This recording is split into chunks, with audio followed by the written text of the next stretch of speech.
Hello everyone. இந்த video யாருக்காண்டினா government எக்ஸாமுக்கு try பண்ணுறவங்களுக்காண்டி தான். நானும் கவர்மெண்ட் எக்ஸாம் தான் ட்ரை பண்ணிகிட்ருக்கேன். ஸோ எனக்கான நான் நோட்ஸ் எடுத்திருப்பேன்ல, அதுதான் இந்த வீடியோஸில் நான் வந்து போட்டிருக்கேன்.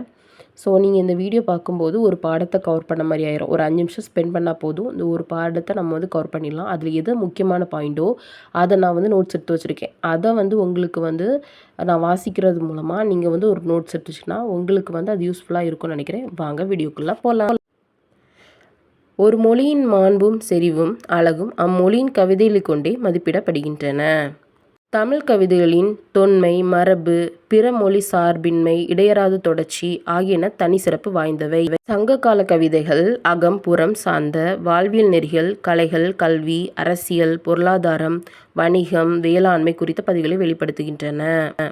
8 தொகையில் ஒன்றான புறநானூற்றில் பாண்டிய நெடுஞ்செழியனுக்கு குடப்புலவியனார் அறிவுரை கூறுவதாக அமைந்த ஒரு புறப்பாடல் இருக்கு. சங்கம் மருவிய காலத்தில் எழுந்த 11 கீழ்க்கணக்கு நூல்கள் வாழ்வியல் அறங்களை கற்பிப்பவை.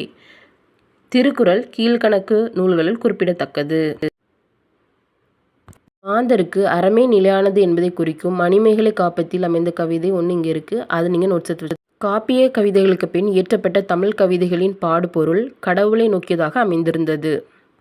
சிற்றிலக்கியத்தின் வடிவங்களான கோவை, உலா, அந்தாதி போன்றவை கடவுள், அரசன், சிற்றரசர்கள், வள்ளல்களை புகழ்ந்தன.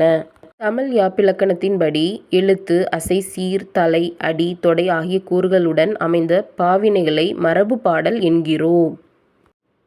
விருந்தே தானும் புதுவது புனைந்த யாப்பின் மேட்டே. இந்த பாடல்ல தொல்காப்பியர் விருந்து என்பதை புதுமை என்னும் பொருளை கூறியுள்ளார்.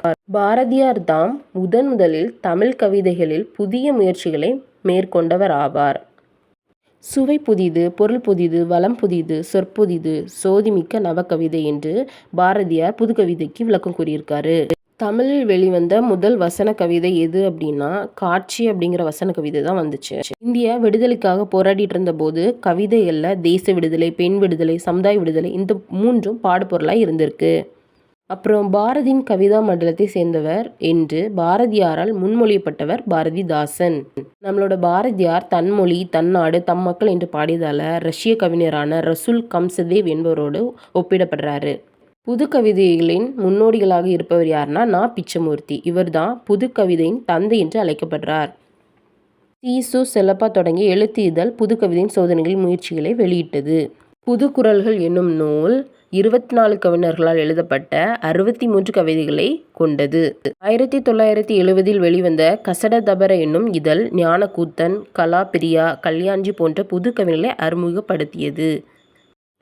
1971 கோவையிலிருந்து வானம்பாடி இதழ் வெளிவந்தது. இதில் எழுதிய கவிஞர்கள் மானுடம் பாட வந்த வானம்பாடிகள் என்று தங்களை அறிமுகப்படுத்தி கொண்டனர்.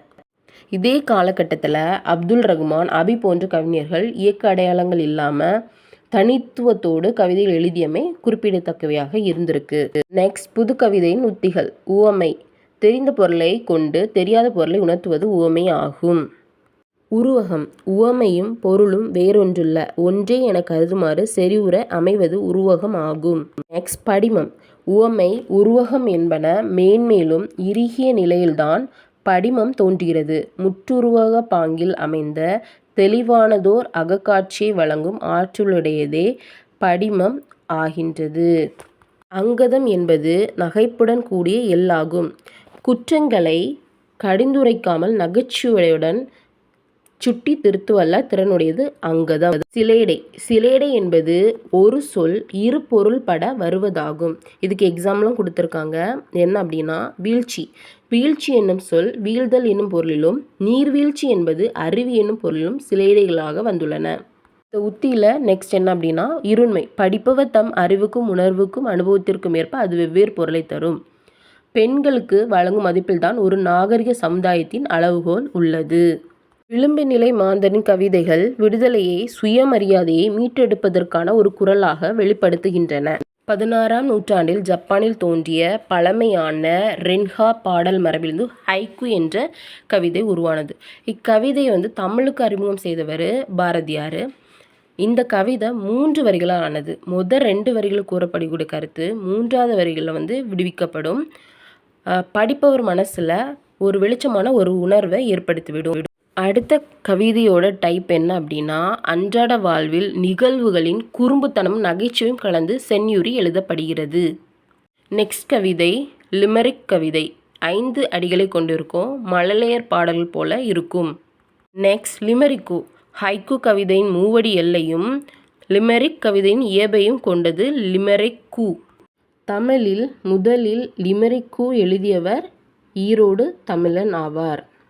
ஈழத்து கவிஞர் மகாகவி எழுதிய லிமெரிக் கவிதைகளினால் பெரிதும் கவரப்பட்ட கவிஞர் மீரா ஆவார். இதோடி இந்த முதல் சாப்டர் முடியுது.